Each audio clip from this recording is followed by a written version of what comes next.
우리는 한 번도 경험하지 못한 시대를 살아가고 있습니다. 왜냐하면 코로나 바이러스와의 전쟁을 하고 있기 때문입니다. 바이러스는 우리의 상상을 뛰어넘을 정도로 강력한 힘을 과시하고 있습니다. 바이러스의 감염력은 남녀노소를 불문하고 숙주 세포의 침투에 들어와 몸을 지배하려고 합니다. 바이러스를 이기지 못하면 후유증에 시달리고 생명에 치명상까지 있게 됩니다. 바이러스를 이겨야 우리의 일상을 온전하게 살 수 있습니다.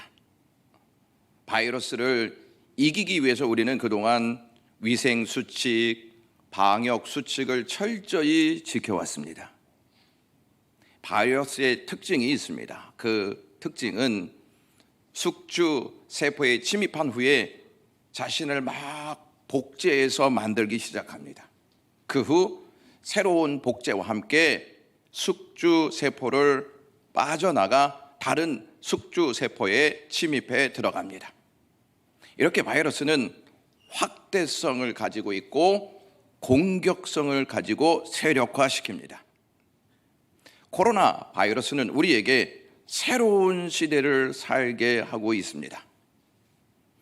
코로나 바이러스와 같이 우리의 신앙을 뚫고 들어와 자신을 복제하여 확대시키고 공격하여 우리를 부패시키는 바이러스가 있습니다.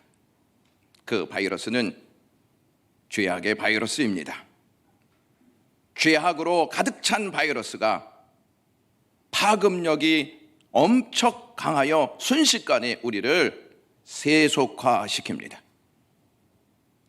이에 맞대어 대응하지 아니하면 우리는 부패하고 말 것입니다. 그러므로 우리는 끊임없이 죄악의 바이러스와 싸워서 이겨야 합니다. 이러한 싸움을 가르쳐서 개혁이라고 말씀드릴 수 있습니다. 이러한 싸움이 없으면 우리는 죄악의 밥이 되고 말 것입니다. 종교개혁을 영어로 리포메이션이라고 말합니다. 개혁이란 폼을 다시 잡는 것, 잘못된 것을 개선해 나가는 것이라는 의미를 가지고 있습니다. 폼을 다시 잡는다는 것은 틀을 다시 잡는다는 말인데 그 틀을 성경으로 다시 잡아야 하고 초대교회 신앙으로 다시 잡아야 한다는 뜻입니다. 개혁은 단순히 슬로건을 내세운다고 이루어지는 것이 아닙니다. 항체를 가지고 있어야 하고 바이러스와 싸워야 하고 싸워서 그 죄악의 바이러스를 밀어내야 합니다. 개혁을 위해서 우리가 반드시 사모해야 하고 해야 할 것이 있습니다. 먼저는 하나님의 말씀을 사모하는 것입니다. 그리고 성령을 사모하는 것입니다. 하나님의 말씀을 사모하고 성령을 사모한 후에 하나님의 말씀을 구해야 하고 성령을 구해야 합니다. 죄악의 바이러스는 우리를 말씀에서 자꾸 밀어내고 성령을 사모하지 못하게 막습니다. 개혁이라는 단어가 영어로 리폼드라고 하는 단어인데요, 이 단어는 수동태로 되어 있습니다. 내 힘으로 개혁하는 것이 아니라 성령의 도우심, 즉 하나님의 말씀이 개혁한다는 뜻입니다. 하나님의 말씀을 통해서 성령의 감동으로 하는 것, 이것이 개혁입니다. 하나님의 말씀대로 자신을 다시 바로 잡는 것, 이것이 개혁입니다. 이러한 개혁은 날마다 성령의 도우심과 말씀으로 우리를 새롭게 할 때 나타납니다. 많은 사람들이 교회에 대한 실망으로 점점 교회와 거리를 두고 있습니다. 따라서 교회에 대한 가치를 평가 절하하고 있습니다. 여기에 더해 사회에서는 교회에 대한 비판을 확성기에 대고 하루가 멀다 하고 발설하고 있습니다. 실망의 내용들, 비판의 소리가 우리의 신앙을 시들게 하고 교회로부터 멀어지게 하고 있습니다. 이러한 상황에서 우리는 그들과 똑같은 자세를 취하여야 하느냐 하는 질문을 던져볼 필요가 있습니다. 성경과 성령 안에 거하는 그리스도인들이라면 실망의 소리와 비판의 소리가 있을 때 성경과 성령을 사모하고 개혁의 자세를 취해야 합니다. 우리는 개혁이라고 하면 그 대상이 우리 자신보다는 교회와 세상에 둘 때가 많이 있습니다. 개혁이라는 단어를 한문으로 보면 바꿀 개와 가죽 혁자를 쓰고 있습니다. 가죽을 바꾼다는 뜻입니다. 일종의 잘못된 틀에서 탈피한다는 뜻입니다. 새로 갈아입는다는 뜻입니다. 여기에 개자를 보면 자기를 뜻하는 몸 기자가 들어가 있습니다. 그러므로 개혁은 남을 고치는 것이 아니라 자신을 고치는 것입니다. 개혁은 나로부터 시작되어야 합니다. 내가 변해야 가정이 변하고, 내가 변해야 교회가 변하고, 내가 변해야 세상이 변합니다. 우리는 이 사실을 다 잘 알고 있는데 좀처럼 개혁의 대상을 나에게 두지 않습니다. 교회와 세상이 변해야 내가 변한다는 생각을 훨씬 더 많이 합니다. 개혁하는 데 있어서 특별히 세 가지 장애 요소가 있습니다. 하나는 늘 나를 개혁의 대상에서 제외시킨다는 것입니다. 다른 하나는 방심입니다. 나 이 정도면 괜찮아. 나 이러한 직분이 있으니까 괜찮아. 나 이러한 일들을 했었으니까 괜찮아. 이렇게 방심합니다. 마지막으로 개혁의 기준을 성경에 두지 않습니다. 이 세 가지가 있을 때 개혁의 의지는 자꾸 약화되어지고 개혁의 힘을 잃게 됩니다. 개혁의 힘을 잃게 되면 반드시 죄악의 바이러스는 우리를 가만히 두지 아니하고 부패하게 만들고 세속화시켜 버립니다. 오늘은 종교개혁의 5대 강령 중 오직 은혜에 대해서 살펴보는 시간 갖겠습니다. 중세 가톨릭 교회는 성경보다 교회의 전통이 우위에 서 있었습니다. 은혜보다는 교황의 사면이 우선시 되었습니다. 결국 중세 가톨릭 교회는 성경 위에 있었고 은혜가 아닌 교황의 권위가 위에 있었습니다. 이러한 상황에서 종교개혁자들은 각 항목마다 오직이라는 단어를 추가함으로써 교회 안에 침투해 들어온 불순물을 제거하는 데 헌신하였습니다. 독일의 수도사였던 마틴 루터는 항상 죄의 문제를 가지고 신음하고 신경이 곤두서 있었습니다. 어떻게 하면 죄의 문제를 해결할까? 이러한 마음이 그에게 늘 있었습니다. 어느 날 마틴 루터가 예배 시간에 실수로 동료 수도사의 발을 밟았습니다. 그것이 너무 마음에 죄스러웠습니다.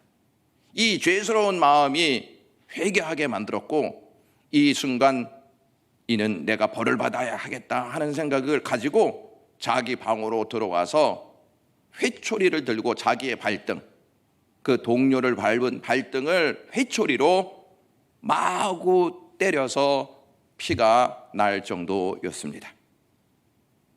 또 동료 수도사가 신경통을 앓고 누워있다는 소식을 듣고 어찌하여 내가 내 동료의 그 아픔을 몰랐을까? 내가 모르는 것이 마땅한가? 다른 형제에게 그처럼 무관심한 것이 죄가 아닌가? 이 얼마나 잘못된 죄악인가? 이렇게 탄식하면서 자기 방으로 들어와 즉시 휘초리를 잡고 자기 몸을 30번 내려치기까지 했다고 합니다.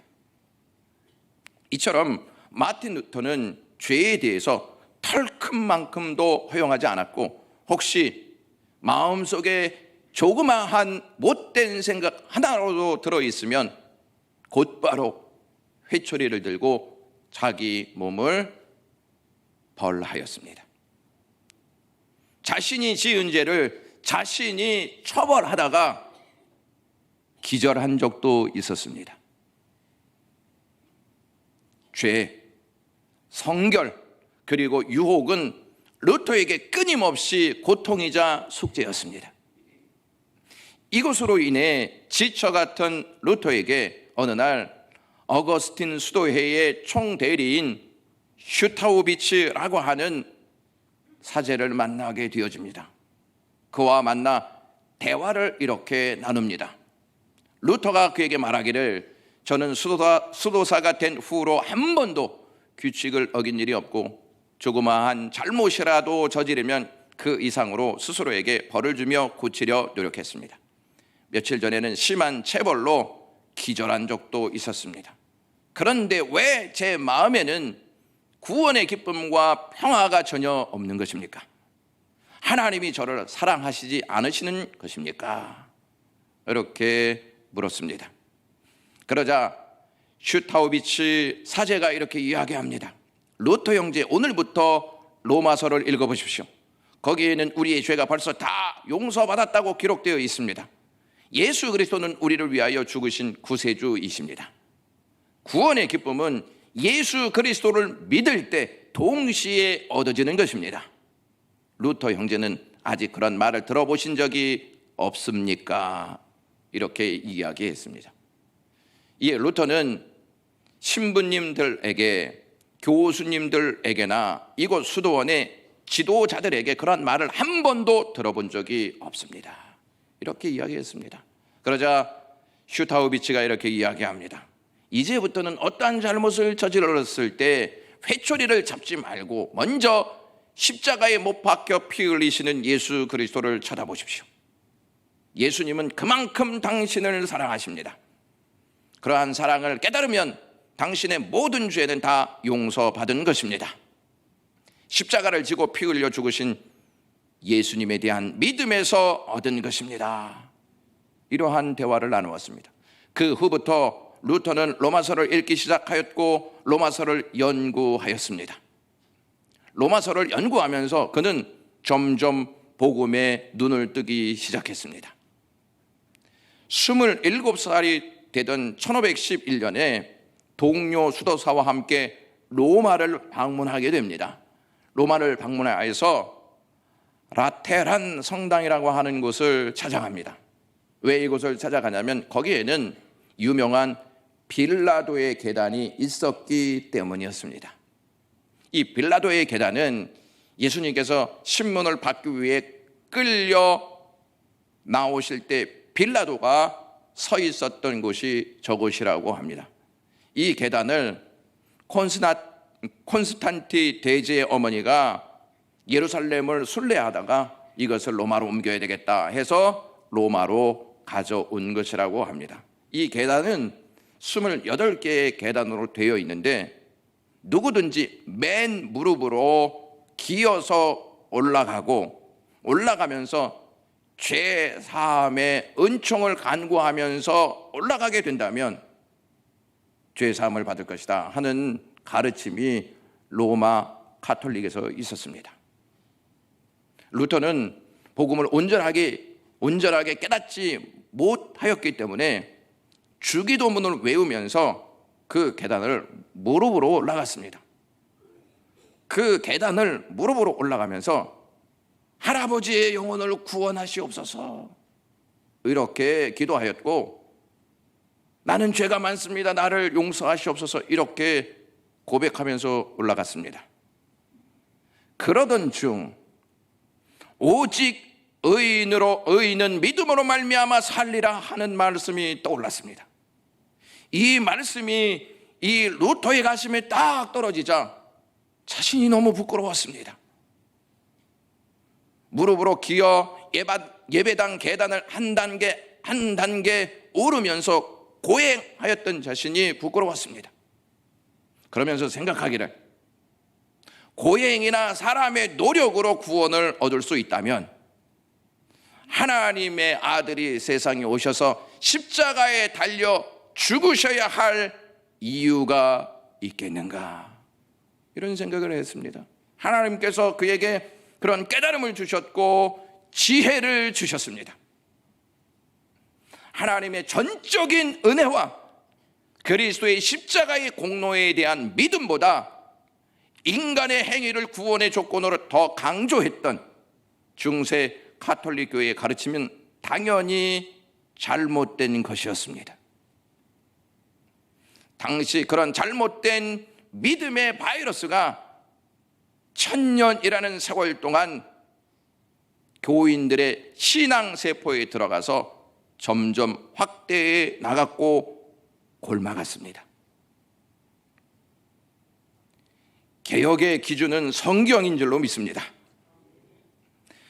성경대로 가지 않으면 성경이 말씀하는 방향으로 나가지 못합니다. 성경 이외에 다른 것을 타게 된다면 성경이 말하고 있는 목적지에 도달할 수가 없습니다. 서울에서 부산으로 가려고 하는 사람이 목포행 열차를 딱 탔을 때 그 목적지는 완전히 달라지지 않습니까? 아, 내가 잘못 탔네. 내가 여기에서 이 열차 안에서 선한 일을 좀 많이 해야 되겠다. 그렇게 해서 많은 사람들에게 무엇인가를 사주고 거기에서 가난한 사람을 찾아서 돈을 준다면 부산으로 그 열차가 다시 가겠습니까? 부산으로 가려면 부산행 열차를 타야 합니다. 부산행 열차를 타지 않으면 목적지는 완전히 달라집니다. 하나님의 말씀에 우리의 신앙을 거기에 담고 가지 않으면 성경이 제시한 방향으로 갈 수 없습니다. 그래서 개혁의 기준은 반드시 성경이 되어야 합니다. 바른 진리를 알지 못하면 예수 그리스도의 십자가의 복음을 알지 못하고 믿지 못하면 이 세상에 아무리 착한 일을 한다 하더라도 천국에 가는 것은 불가능합니다. 천국에 가려면 천국 열차를 타야죠. 이 천국 열차가 다른 말로 복음 열차입니다. 종교 개혁자들은 인간적인 방법이나 기술, 공로를 통해 믿음에 이를 수 없다는 것을 부인했습니다. 공로를 통해 믿음에 이를 수 있다는 사실을 부인했습니다. 하나님의 은혜만이 우리를 그리스도에게 이끌고 하나님의 은혜만이 죄의 속박으로부터 해방시키고 하나님의 은혜만이 죽음에서 영적인 생명으로 이끈다는 사실을 그들은 증거했습니다. 중세 가톨릭 교회는 언제든지 큰 죄를 지으면 구원이 박탈된다 이렇게 가르쳤습니다. 그래서 교인들은요 구원의 확신을 가질 수 없어서 늘 두려워했고 불안해했습니다. 어떤 일을 해야 천국에 이를 수 있을까? 이 고민에 휩싸여 삶을 살았습니다. 선한 행위를 해야 구원에 도달할 수 있다 하는 생각을 가지고 있었기 때문에 날마다 애를 써야만 했습니다. 그러니 그들의 삶은 평안이 없었습니다. 두려움으로 가득 찼습니다. 오늘날에도 구원의 확신과 은혜의 능력을 깨닫지 못하고 신앙생활을 하는 분들이 많이 있습니다. 그런 분들에게 구원받으셨습니까? 죽은 후에 천국에 갈 수 있습니까? 라고 물으면 확신이 없어서 머뭇거립니다. 또한 은혜의 능력을 모르는 분들은 참 기쁨 없이 전전긍긍하게 교회 생활을 하며 삽니다. 사람은 은혜보다 행복에 더 많은 관심을 가지고 있습니다. 그래서 행복을 침노하려는 불행을 철저하게 방어하려고 합니다. 경제적인 것으로 방어하고, 세상 지식으로 방어하고, 명예와 권력으로 방어하고, 높은 자리와 성공으로 방어하고, 업적과 공로의 뜨거운 마음을 가지고 이것들을 방어하려고 합니다. 이것을 방어하면서 행복을 기대합니다. 그러나 그러한 것들이 다 있다 하더라도 불행을 막을 수 없고 우리의 죄의 문제는 해결되지 않습니다. 이 세상에서 가장 불행한 사람이 누구인지 아십니까? 내가 누구인지 모르고 사는 사람입니다. 내가 누구인지 모르는 사람은 내가 죄인임을 깨닫지 못하고 사는 사람입니다. 내가 죄인인지 모르고 사는 사람들은 은혜의 필요성을 절감하지 못합니다. 그러니 은혜를 구하지 않고도 삶을 살려고 합니다. 이 세상에서 가장 행복한 사람은 부족함이 없는 사람이 아니라 은혜로 사는 사람입니다. 행복은 자신이 죄인인 것과 자신의 힘으로는 죄를 해결할 수 없음을 인정하고, 코로나에 걸린 사람이 의사를 찾아가 자신의 상태를 알리고 치료를 받는 것처럼 자신의 죄 문제를 그리스도께 가지고 나와 죄를 고백하고 은혜로 해결함 받기를 원하는 사람, 이 사람이 진짜 행복이 무엇인지를 아는 사람입니다. 죄의 바이러스는 우리의 힘으로는 방어할 수도 이길 수도 없습니다. 오직 은혜만 이것을 이길 수가 있습니다. 누가복음 18장에 보시면 기도하는 두 사람이 등장하게 됩니다. 교만한 위선자인 바리새인과 세리 죄인이 기도합니다. 같은 장소에서 같은 시간에 하나님께 기도합니다. 예수님은 그들의 모습을 보면서 다른 반응을 보이십니다. 교만한 위선자 바리새인은 이렇게 기도합니다. 하나님이여, 나는 다른 사람들 곧 토색, 불의, 간음을 하는 자들과 같지 아니하고 이 세리와도 같지 아니함을 감사합니다. 이렇게 기도합니다. 자신의 공로를 앞세워서 스스로를 자랑하고 자기를 의롭다고 믿었습니다.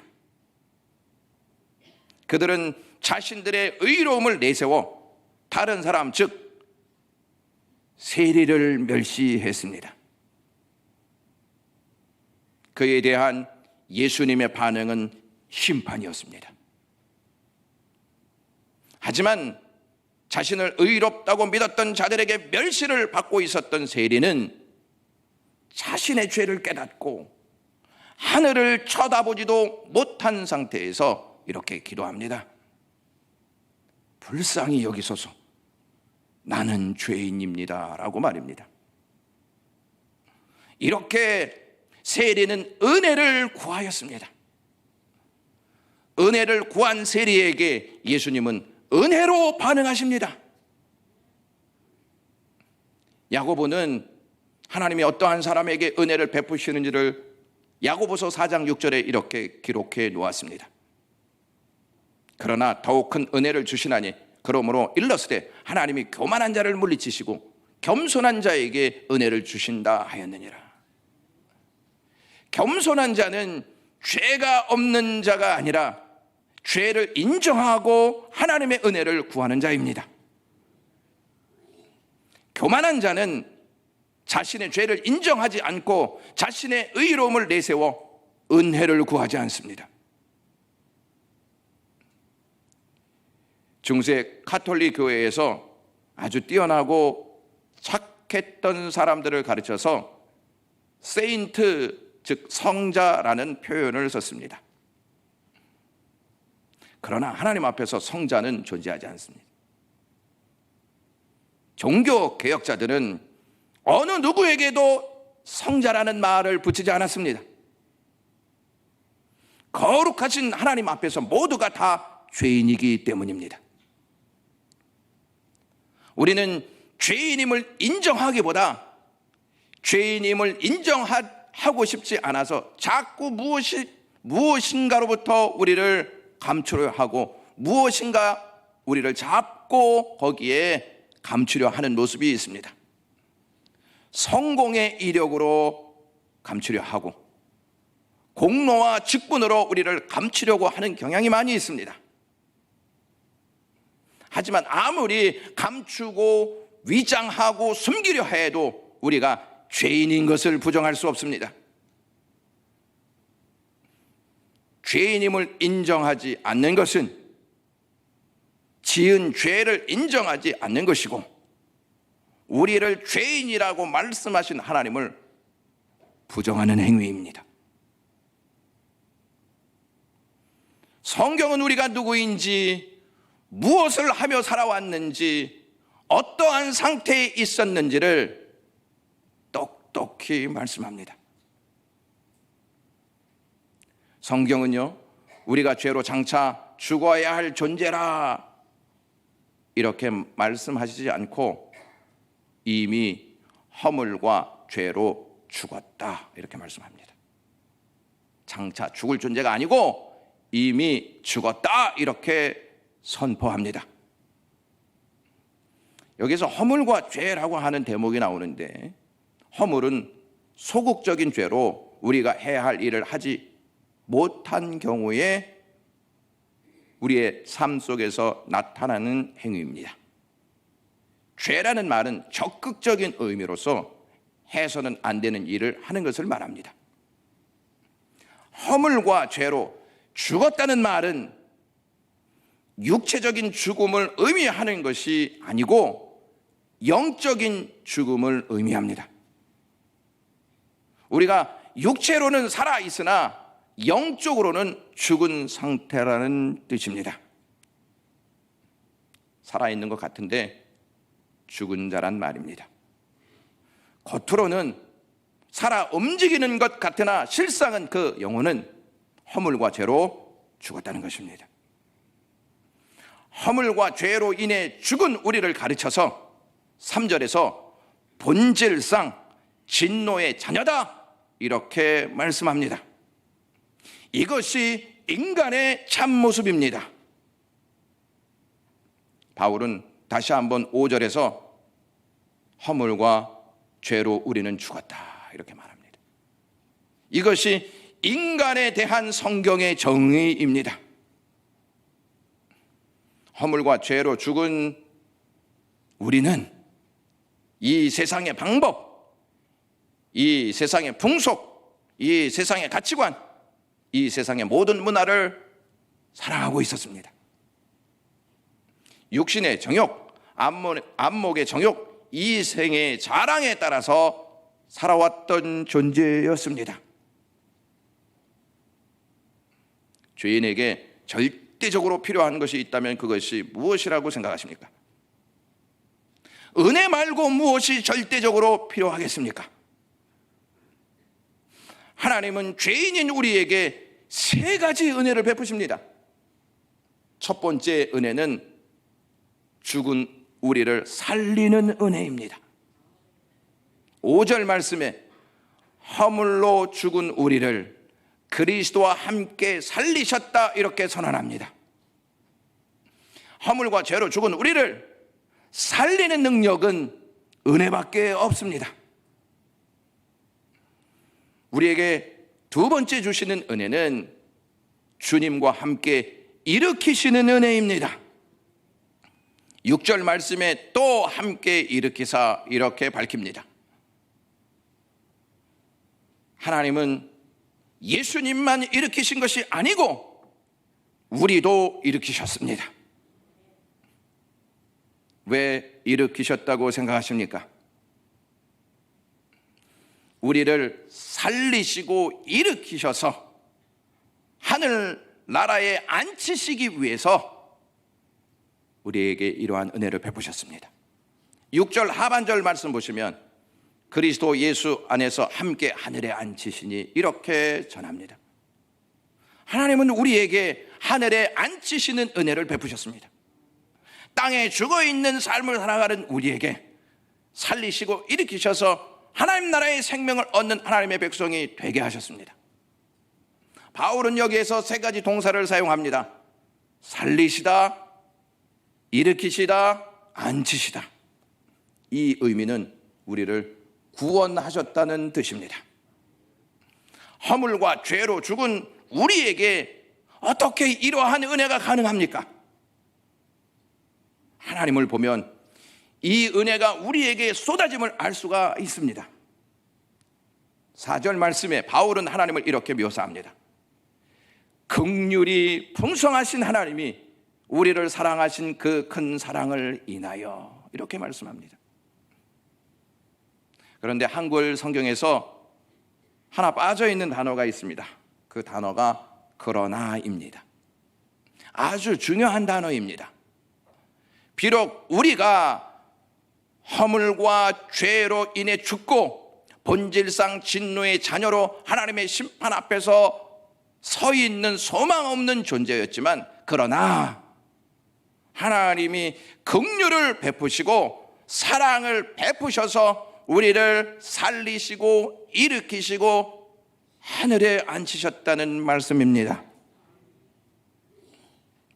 바울은 하나님의 긍휼과 사랑 그리고 은혜를 언급할 때 풍성하신 긍휼, 그 크신 사랑, 그리고 7절 말씀에 그리스도 예수 안에서 우리에게 자비하심으로 그 은혜의 지극히 풍성함이라는 말을 사용합니다.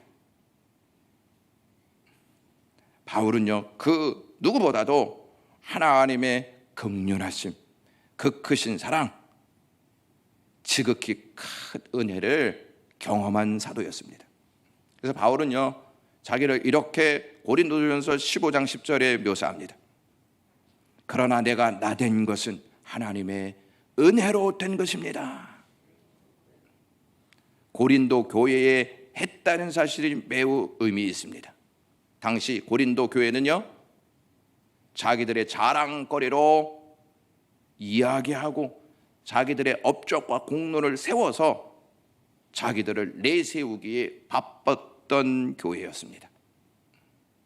그러한 고린도 교회를 향해 바울이 자신의 인생에 대한 신앙 고백을 한마디로 정리한 것이 고린도전서 15장 10절 말씀입니다. 바울은 원래 예수님을 믿는 이들을 핍박하고 그들에게 고난을 주려고 활동하였던 사울이었습니다.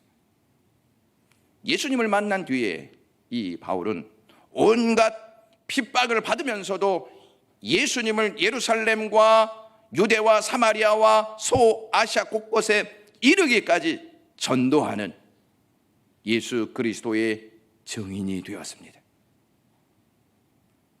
자기가 복음을 증거하는 이 모든 것들이 자기의 힘이 아닌 하나님의 은혜로 된 것입니다. 이것을 고백하였습니다. 여러분들이 주위에서 어떻게 그렇게 웃으며 삽니까? 하면 하나님의 은혜 때문입니다. 고난 속에서도 어떻게 그렇게 교회를 나가십니까? 라고 묻는다면 하나님의 은혜입니다. 질병 속에서도 어떻게 그렇게 기도하십니까? 라고 묻는다면 우리에게는 하나님의 은혜가 있습니다. 이렇게 기도하시는, 이렇게 고백하시는 저와 여러분들이 되시기를 간절히 소망합니다. 바울은 은혜 아니면 살아갈 수 없는 자신을 고린도 교회에 증거하고 있습니다. 자기가 받은 은혜가 얼마나 큰지를 알고 있었다는 말입니다. 그 은혜가 용서의 은혜였습니다. 프랑스의 황제 아폴레옹이요, 길을 가다가 한 소녀를 만나게 됩니다. 이 소녀가 이 나폴레옹 이 길 앞에 딱 무릎을 꿇고 이렇게 고백합니다. 폐하, 제 아버지를 좀 용서해 주십시오. 나폴레옹이 그 사연을 물었습니다. 소녀는 아버지가 사형 선고를 받았습니다. 이렇게 대답했습니다. 나폴레옹이 법을 어겼으니 어쩔 수가 없구나, 법에 따라 조치를 취해야지, 이렇게 말했습니다. 그때 그 소녀가 눈물을 흘리면서 이렇게 호소했습니다. 잘 알고 있습니다. 그러나 저는 정의를 요구하는 것이 아니라 자비를 탄원하는 것입니다. 이 말을 듣고 나폴레옹은 침묵의 시간을 갖습니다. 그리고 이렇게 말합니다. 내 말에 아버지를 용서하니 돌아가라. 그 딸의 탄원과 하소연이 나폴레옹의 마음을 움직여서 용서하게 했습니다. 우리가 살아나고 우리가 무덤에서 일어나고 하나님 나라에 앉게 된 은혜는 우리를 용서하신 주님의 간구가 있었기 때문이었습니다. 주님은 십자가에서 이렇게 고백하셨습니다. 아버지, 저들을 사하여 주옵소서. 자기들이 하는 것을 알지 못합니다. 누구를 위한 기도인 것 같습니까? 나를 위한 기도였습니다. 목적을 이끄는 삶의 저자인 릭 워렌 목사님이 은혜의 능력이 얼마나 큰지를 이렇게 이야기했습니다. 하나님의 은혜의 동산에서는 심지어 상한 나무도 열매를 맺는다. 나무가 열매를 맺게 하는 것이 아니고 은혜가 열매를 맺게 한다는 말씀입니다. 우리는 하나님의 은혜가 얼마나 귀하고 놀라운 능력을 가지고 있는지 깊이 깨닫지 못할 때가 있습니다. 은혜의 교리를 잘 알고 있다면 우리는 이러한 찬송을 하나님께 올릴 것입니다. 저희가 헌금 찬양하는 494장인데요 3절에 이러한 제목이 있습니다. 빈손 들고 앞에가 십자가를 붙드네. 의가 없는 자라도 도와주심 바라고 생명샘에 나가니 나를 씻어 주소서. 이러한 찬양을 하면서 깊은 감동의 눈물을 흘리게 됩니다. 사랑하는 영광교회 가족 여러분, 힘든 삶과 눈물 그리고 예상하지 못한 상황이 있을 때마다 잊지 마셔야 할 말씀이 있습니다.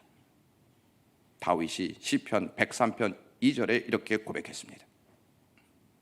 내 영혼아 여호와를 찬송하여 그 모든 은택을 잊지 말지어다. 기도하겠습니다. 하나님 아버지, 은혜를 잊지 않고 살아가게 하시옵소서. 나에게 베풀어준 그 은혜가 얼마나 귀한지 믿고 의지하면서 주님께 가까이 가게 하옵소서. 예수 그리스도의 이름으로 기도드리옵나이다.